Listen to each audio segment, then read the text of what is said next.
बचपन के खिलौनों की अपनी एक अलग ही दुनिया होती है ना? वो हमारे सारे राज जानते हैं, हमारे सबसे अच्छे दोस्त होते हैं।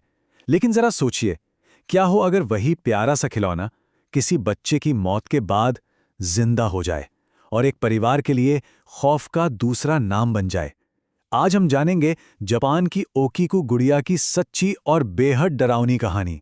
हम सब ने यह महसूस किया है, एक खिलौने से ऐसा जुड़ाव जिसे सिर्फ एक बच्चा ही समझ सकता है।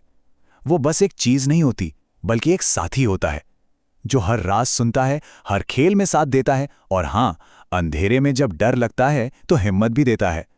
लेकिन यही मासूम सा लगाव जब एक भयानक मोड़ ले लेता है तो कहानी दोस्ती की नहीं बल्कि दहशत की बन जाती है। और ओकीकू की कहानी ठीक वैसी ही है, एक ऐसी दोस्ती जो मौत के बाद भी खत्म नहीं हुई बल्कि और भी ज्यादा खौफनाक हो गई।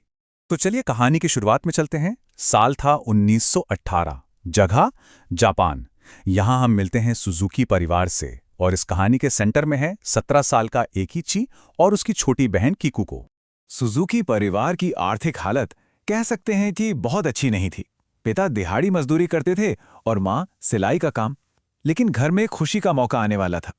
उनकी छोटी सी बेटी किकुको का चौथा जन्मदिन आ रहा था और उसकी बस एक ही जिद थी, एक खूबसूरत गुड़िया जो उसकी सबसे अच्छी दोस्त बन सके।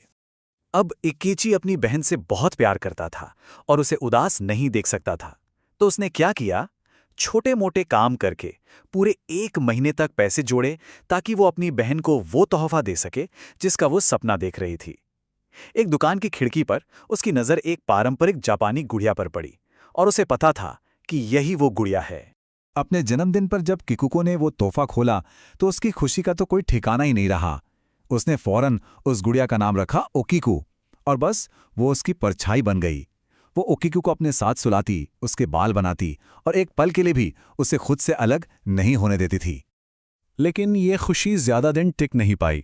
एक दिन किकुको को मलेरिया हो गया और उसकी तबीयत बहुत तेजी से बिगड़ने लगी। अपनी आखिरी सांस तक उस नन्ही सी बच्ची ने अपनी प्यारी ओकीकू गुड़िया को सीने से लगाए रखा और उसी हालत में इस दुनिया को अलविदा कह दिया। परिवार चाहता था कि गुड़िया को किकुको के साथ ही जला दिया जाए, लेकिन उन्हें इसकी इजाजत नहीं मिली। तो उन्होंने किकुको की याद में उस गुड़िया को घर में एक शेल्फ पर रख दिया और बस यहीं से उस घर में असली दहशत ने जन्म लिया। पहले तो घर में हल्की फुल्की आवाजें आने लगी, जैसे कि कोको कुछ बोल रही हो या हंस रही हो। फिर गुड़िया अपनी जगह से थोड़ी हिली भी मिलने लगी।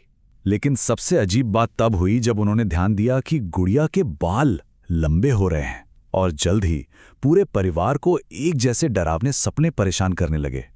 और ये बाल ही सबसे बड़ी दहशत की वजह बन गए। देखिए, जब एकीची ने गुड़िया खरीदी थी तब उसके बाल पारंपरिक जापानी गुड़िया की तरह गर्दन तक और एकदम काले थे। लेकिन किकुको की मौत के बाद वो बढ़ने लगे, कंधे तक आ गए। उनका रंग भूरा हो रहा था और उनमें इंसानी बालों की तरह 2 मुंहे सिरे भी दिखने लगे थे। परेशान होकर एकीची की मां ने बाल काटकर वापस छोटे कर दिए, लेकिन शायद ये उनकी जिंदगी की सबसे बड़ी गलती थी। इसके बाद घर में डर का माहौल और भी ज्यादा गहरा हो गया। बाल काटने के बाद तो परिवार की जिंदगी जैसे नरक बन गई। अब डर सिर्फ आवाजों या सपनों तक नहीं रहा, बल्कि वो और ज्यादा खतरनाक और सीधा हो गया था, जिसने उन्हें एक बहुत बड़ा, बहुत ही मुश्किल कदम उठाने पर मजबूर कर दिया।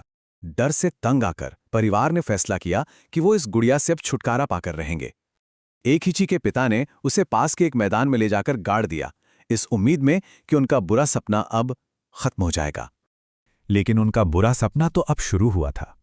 उसी रात जब पूरा परिवार डर के मारे एक ही कमरे में सो रहा था, दरवाजे पर किसी के जोर जोर से पीटने की आवाज आई। आवाज सुनकर ऐसा लगा जैसे बाहर किकुको दर्द में चीख रही हो। जब एकीची के पिता ने हिम्मत करके दरवाजा खोला तो उनके होश उड़ गए। सामने ओकीकू गुड़िया खड़ी थी। वो खुद चल के वापस आ गई थी। इससे पहले कि पिता कुछ समझ पाते, गुड़िया के बाल तेजी से बढ़े और उनकी गर्दन के चारों ओर लिपटकर उनका गला घोंटने लगे। जब उनकी सांस लगभग रुकने ही वाली थी, तभी एकीची ने घबराकर अपनी बहन का नाम पुकारा, किकुको। और ये सुनते ही गुड़िया अचानक बेजान होकर जमीन पर गिर पड़ी। उस हमले के बाद परिवार को एक भयानक सच का एहसास हो गया। वो उस गुड़िया से बच नहीं सकते थे। वो उसे फेंकने की जितनी भी कोशिश करते, वो हमेशा वापस आ जाती। 1 या 2 साल नहीं, बल्कि पूरे 20 साल सुजुकी परिवार ने उस शापित गुड़िया के साथ 20 साल तक आतंक में जिंदगी गुजारी। और हर साल किकुको के जन्मदिन के आसपास ये अजीबोगरीब गतिविधियां और भी ज्यादा बढ़ जाती थीं। आखिरकार 20 साल बाद परिवार ने हार मान ली। उन्होंने अपना घर छोड़ने का फैसला किया और उस गुड़िया को जापान के मन्नेंजी बौद्ध मंदिर के भिक्षुओं को सौंप दिया, इस उम्मीद में कि शायद वो इसका कोई हल निकाल सकें। तो चलिए अब कहानी को आज के समय में लाते हैं। लगभग 100 साल बीत चुके हैं, लेकिन वो गुड़िया आज भी उसी मंदिर में है और उसका श्राप खत्म नहीं हुआ है। आज भी वो गुड़िया उसी मंदिर में मौजूद है। उसे एक खास बक्से में बंद करके रखा गया है और उसकी तस्वीरें लेने की सख्त मनाही है। कहते हैं ऐसा करने वालों को भयानक सपने आते हैं। मंदिर के भिक्षु बताते हैं कि गुड़िया के बाल आज भी बढ़ते हैं और उन्हें समय समय पर काटना पड़ता है।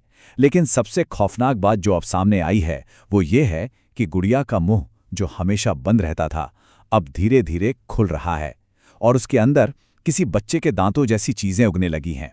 ये बात हमें एक बहुत बड़े सवाल पर लाकर छोड़ देती है। क्या ये सच में छोटी किकुको की आत्मा है जो अपनी गुड़िया से जुड़ी हुई है, या फिर जैसा कि कुछ पुरानी जापानी कहानियों में माना जाता है, क्या उस गुड़िया ने सालों के प्यार और फिर दुख के कारण अपनी खुद की एक आत्मा बना ली है, एक ऐसी आत्मा जो अब कुछ और ही बन चुकी है? इसका जवाब शायद कभी ना मिले।